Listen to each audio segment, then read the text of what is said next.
Amados irmãos e irmãs, nós acabamos de ouvir o Evangelho de Nosso Senhor, que é um texto muito bonito. Quando Jesus, Deus feito homem, que veio para nos libertar, anunciando o Evangelho, pregando a palavra de Deus, explicando as Escrituras para os judeus e incitando-os a aceitar que Ele é o Messias, que Ele é o esperado, o anunciado pelos profetas. Jesus fala esta palavra tão doce e tão profunda. Diante dos fariseus, dos doutores, daqueles que acham que sabem muito e não aceitava as profecias, nosso Senhor diz esta palavra: Pai, eu te louvo, porque escondestes estas coisas aos sábios e entendidos e as revelastes aos pequeninos. Que palavra bonita! E a gente pode observar que as pessoas mais simples, elas acolhem com mais profundidade as coisas de Deus. Quantas pessoas que estudaram, que conheceram a ciência e desprezaram Deus, por achar que, sendo doutoras, tendo feito mestrado, doutorado, agora entenderam que a religião é um obscurantismo, que a religião é uma bobagem, que a religião é um tapa-buraco, que a religião é anticientífica. Essa bobagem está aí, muito presente no coração da nossa cultura. É um veneno, é uma peçonha que foi inoculada no mundo depois da Revolução Francesa, de 1789 a 1814, e depois continuada por Napoleão Bonaparte. E dentro desse contexto se cria o positivismo, uma filosofia estranha, que está muito presente aqui no Brasil, inclusive no lema da nossa bandeira. O positivismo que diz: a religião é coisa do passado. Tudo é do passado, o absolutismo, todas essas experiências passaram. Agora a gente faz um novo tempo, uma nova história, sem a religião, sem Deus e com o império da ciência. Bobagem. A ciência foi dada por Deus. A ciência, ela é muito importante e Deus deixou a ciência para isso, para que ela possa cumprir a sua missão de ajudar no maior conforto da humanidade, no conhecimento. E nós já conhecemos muita coisa, já temos algumas noções do universo, já tivemos a oportunidade de ir à Lua, de mandar sondas espaciais a Marte, algumas que já saíram até do sistema solar e já não tem mais comunicação com a Terra. A ciência que já descobriu a menor partícula da matéria, que é o átomo, e hoje já tem outros cientistas trabalhando que é possível ter partículas menores ainda do que o átomo, que deu toda a origem à bomba atômica. Nós conhecemos o ser humano por dentro, o cérebro, não tudo, porque nem tudo a gente dá conta de conhecer. É a ciência. Mas a pessoa mais simples do povo, talvez sem muito conhecimento linguístico, pode ter um coração muito mais alegre, muito mais feliz do que um cientista que pergunta, pergunta, pergunta, estuda, estuda, estuda e não dá conta de responder as 3 perguntas que se faz desde o século IV antes de Cristo na Grécia. Quem somos? De onde viemos e para onde vamos? Estas 3 perguntas são terríveis. E a ciência tenta responder isso. E você pergunta para uma pessoa simples, como eu perguntei para minha avó Benedita Maria de Jesus, já falecida há 34 anos, 35 anos, uma mulher simples do povo, rezadeira de terço, que sabia ler, escrever, assinar o nome. Nunca foi aos bancos das escolas. E um dia, me preparando para o diaconato, após fazer um retiro de Santa Catarina de Sena, onde Deus fala para ela dos maus e dos bons sacerdotes, eu perguntei para minha avó, que lavava roupa com as bolas de sabão que ela mesma fazia, eu ali sentado, ela era minha madrinha, eu perguntei, minha avó, quem somos? Ela disse, meu filho, nós somos filhos de Deus. De onde viemos, vó? Meu filho, nós viemos de Deus. E para onde nós vamos? Mas é lógico que nós vamos voltar para Deus. Uma resposta de uma mulher semi-analfabeta. Quem somos? É isso mesmo, somos criatura de Deus, filhos de Deus, viemos dele e a ele nós vamos. É essa dinâmica que Santa Catarina de Sena entendeu aos 4 anos de idade, quando ela começou a vivenciar as experiências místicas de Deus, como Padre Pio, como Santa Teresinha do Menino Jesus, que também teve as mesmas experiências de Santa Catarina de Sena. É muito bonita aquela passagem de Santa Teresinha. Eu estive na casa onde ela nasceu, na França, muito emocionante, os brinquedos, as coisas que ela deixou. Ela rezando, Deus mostrou para ela o céu, com 4 anos, e a mamãe doente, ela senta na beira da cama da mãe e fala, mãe, eu pedi ao papai do céu para que a senhora morra. Ela falou, minha filha, mas o que foi? Eu vi o céu, eu não quero a senhora mais aqui sofrendo, eu quero que a senhora vá para o céu. E logo depois a mãe realmente faleceu. Santa Catarina de Sena, ela começou a ter as experiências de Deus na sua infância. Ainda tão pequena, fez o voto de castidade. Ela não foi freira, embora tenha essa vestimenta, mas ela foi da ordem terceira dos dominicanos.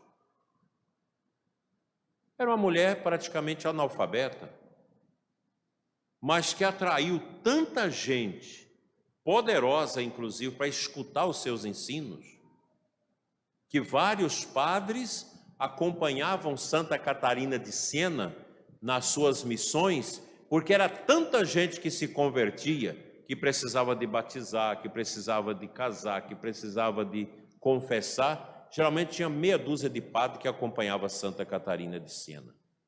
Ela interferiu na igreja profundamente, porque havia um cisma no século XIV, em que a igreja viveu um momento difícil de 2 papas, um lá em Avinonto, em Roma, aquela confusão, e Santa Catarina interveio, escreveu 72 cartas ao Papa, ela ditava, e os seus copistas escreviam, para que o Papa voltasse para Roma, porque Roma é a cidade sede da igreja, onde morreu o apóstolo Pedro, é ali que está a Basílica de São Pedro, é ali que o Papa tem que vir morar, não pode ficar longe.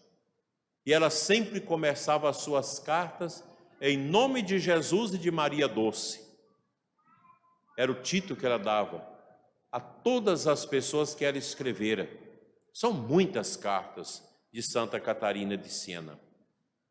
Ela foi uma pessoa extremamente tomada por Deus. Viveu num momento muito difícil na Itália. As guerras e uma peste medonha pior do que essa agora que nós estamos vivendo. A peste negra. Terrível. E Santa Catarina de Sena acudiu muitos doentes e não pegou a peste. Sobreviveu à peste. Viu muita gente morrer. Ela escrevia para os imperadores para parar com as guerras e contornou muitas situações. Era uma mulher forte. Eu penso que para vocês mulheres e também para nós homens, a personalidade de Santa Catarina de Sena, como mulher de Deus, uma mulher forte, ela é dotada de uma maternidade espiritual muito forte. É o que nós precisamos no mundo de hoje, mulheres fortes, homens fortes. Fortes na fé, na vivência dos costumes, fortes no diálogo com Deus. Santa Catarina deixou para nós muitas cartas bonitas e uma obra primorosa, o diálogo, que ela trava com Deus. Ela entrava numa espécie de morte mística, num êxtase místico, e começava a falar, e os copistas escreviam. Deus falava nela. É um livro maravilhoso, grosso, mas que enche a nossa alma de alegria por contemplar a grandeza de Deus. O mundo precisa de gente assim. Eu espero que vocês, que estão aqui, muitos jovens, sejam santos, como Santa Catarina de Sena. O mundo está em crise. A política, a cultura, a igreja, a literatura, o direito, a justiça nem se fala. Nós não temos lideranças. Quais são as lideranças do Brasil? No judiciário, na literatura, na igreja, na ciência. Não é só no Brasil, no mundo. Qual um grande líder hoje no mundo que possa dizer alguma coisa e o mundo escutar? Nós estamos vivendo o tempo do vazio e da pobreza. Por que isso? Porque a humanidade virou as costas a Deus. Deixou a luz para olhar para o mundo nosso.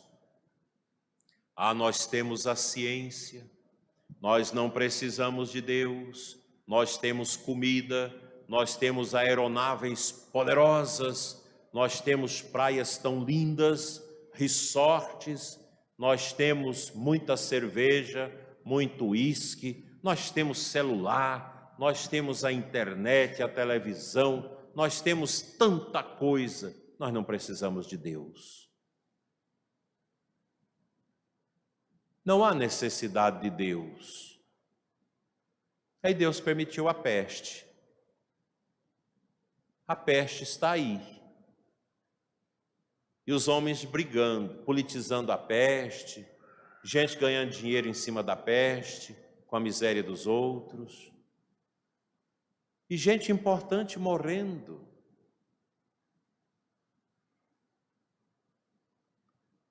Gente de nome morrendo. E as pessoas estão com medo.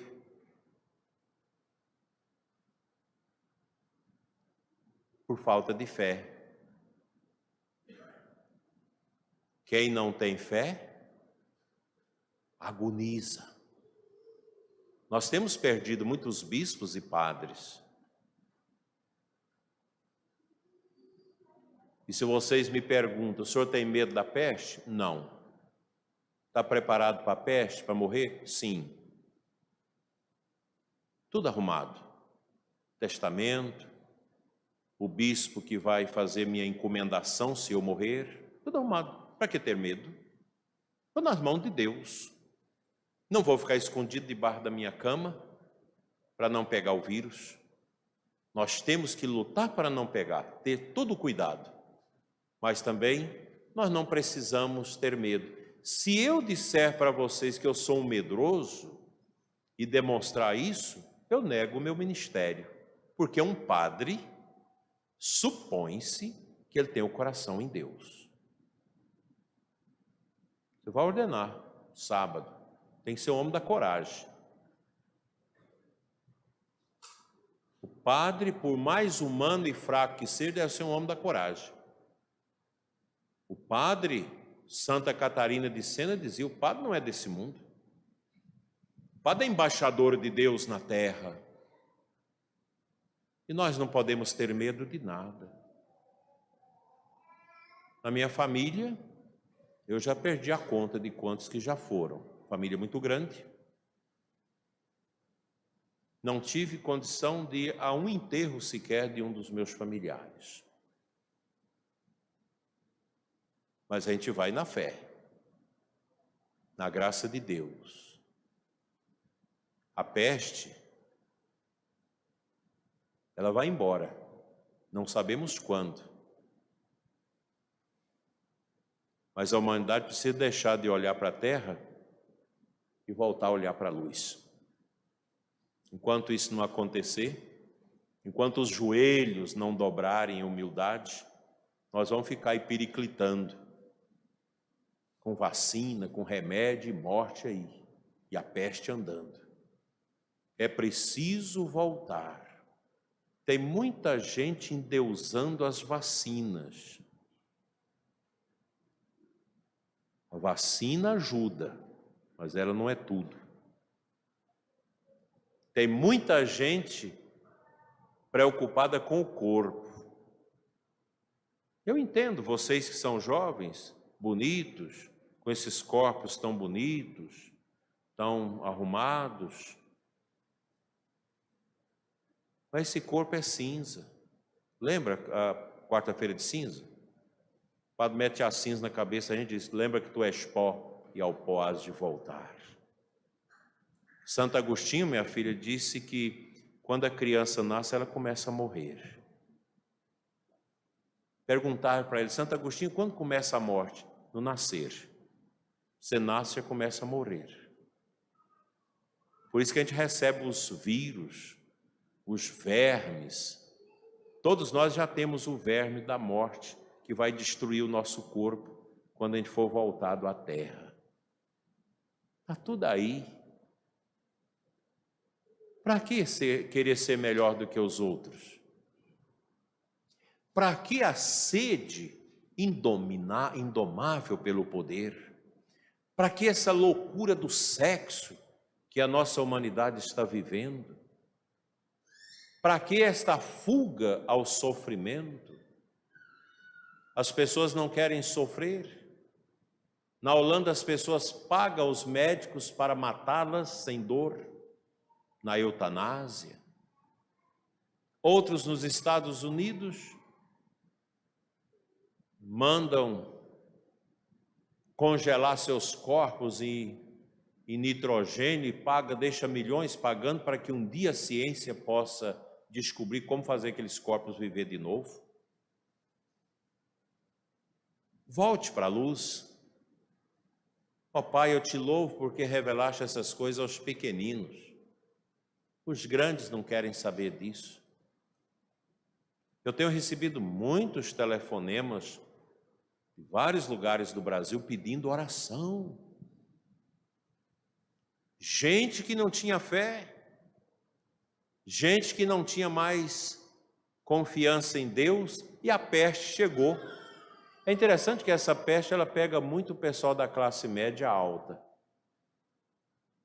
A gente anda nas nossas vilas, nas nossas favelas, não vê gente com a peste. Mas você vai nos condomínios, é um monte de gente em quarentena. E alguns morrendo. E a gente vai naquele velório chique, o caixão é levantado, a gente faz a oração, aquele povo tudo chique, aquelas mensagens positivistas, sem Deus. Depois o caixão é abaixado para cremação.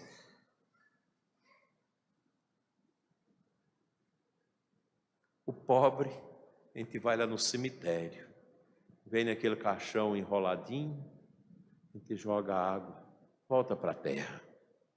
Os pobres, os pequenos, Pai, eu te louvo porque revelaste essas coisas aos pequenos. Quem não tiver um coração humilde, coração de criança, não saberá morrer. Vai viver a angústia e o sofrimento. Quantos que maltrataram a esposa, largaram a esposa e os filhos, mulheres que largaram os filhos com seu marido para ir para o mundo do adultério, pensando que está no auge da vida, porque tem um corpo que lhe dá prazer. Esse corpo vai definhar. Chegará o momento em que você encontrará com quem? Com a sua caveira, com a sua miséria. Outros entram no desespero e quer suicidar. Como hoje uma me ligava dizendo, não aguento mais, eu acho que o suicídio. E eu perguntei, você sabe com quem você vai encontrar depois do suicídio? Ficou assustada. Santa Catarina ensina a gente a carregar a cruz. Santa Catarina viveu tanto o amor, a paixão de Jesus, que ela recebeu as estigmas. É uma das poucas pessoas no mundo que recebeu as marcas dos pregos de Cristo nas mãos, nos pés e o sinal da lança do lado. Tanto que ela amou a dor de Cristo.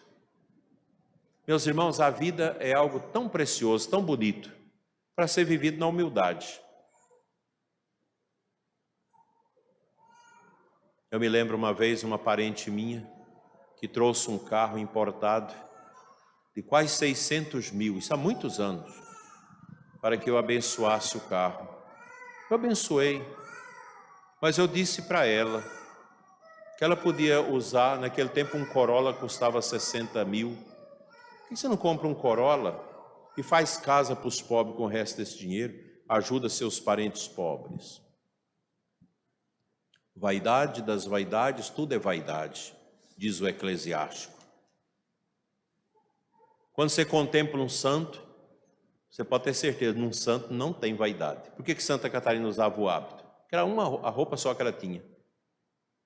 Você, quando vai vir para a igreja, você fica pensando, vocês, essas mulheres, sobretudo, qual a roupa que eu vou usar para ir na igreja? Uma freira pobre, um santo, nunca pensa nisso, só tem aquela roupa ali. 2 pares de roupa do mesmo jeito. Você não tem que escolher. Você cata que está ali, é esse aqui que eu vou. Gente, tudo nesse mundo passa. E a grandeza nossa é que a gente sabe que pela fé nós entraremos num outro plano. O plano da eternidade com Deus. Isso é a beleza nossa. Por que a gente está aqui na igreja? Vendo altar, vendo velas, participando de procissão, outros sentados ali no sereno, para depois gripar e pensar que está com a peste. E a gente está aqui.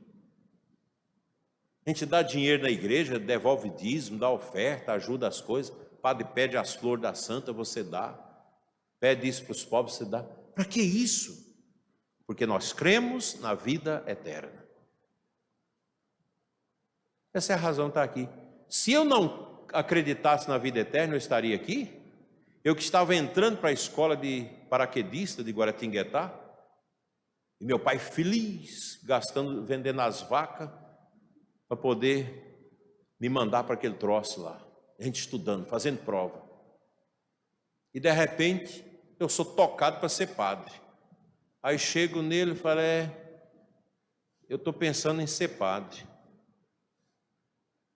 Não faça isso que eu vou deserdar você. Você quer viver na preguiça? Padre é preguiçoso. Meu pai não gostava de padre. Botou os professores da minha escola todinha para tirar da minha cabeça a vocação. E quanto mais eles falavam, mais eu queria. Porque eu descobri o poder do Santíssimo, o poder da palavra de Deus, os evangelhos. Comprei uma Bíblia, naquele tempo a gente só tinha aquelas Bíblias grandes, fedorentas, uma Bíblia de papel ruim, horrível.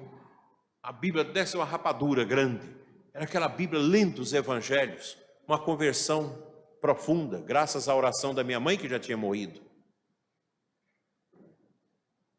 Eu fui, com a resistência e com o apoio do pai do meu pai e da mãe dele, que eram meus padrinhos de batismo. Vai! Eu fui na pobreza. É tão difícil. Eu trabalhava. Levei meu pai para trabalhar na chácara da igreja, para ganhar um salário, cuidando das vacas, dando ração para as vacas lá do seminário, porque ele estava em dificuldades. Meus irmãos cresceram, o ajudaram e o levaram para o trabalho com eles, e ele cresceu novamente, e um dia ele me chamou. Meu filho, vem cá. Isso na hora da morte da minha mãe, ela disse, olha, eu era menino, 11 anos, reze para que seu pai um dia faça a Páscoa. E ela disse, ele confessou na marra no dia do casamento. E eu rezando, como padre, 8 anos de missa, patena, cálice, colocando meu pai ali. Um dia eu fui visitá-lo, ele falou, meu filho, nós temos que acertar as contas. Pois não. Fez uma confissão profunda, e eu fui lembrando os pecados que ele não lembrava, esse pecado terrível que ele tinha que ele não lembrava. E foi aquela confissão, no final, ele me abraçou e eu beijei meu pai pela primeira vez, e ele me pediu perdão, também pedi perdão a ele. Ficamos profundamente amigos. Como era bom, todo mês meu pai me ligava, meu filho, você não vai vir me ver? Eu pegava o carro na segunda-feira de madrugada, andava 100 e tantos quilômetros para ver meu pai, passava o dia e voltava. Uma maravilha.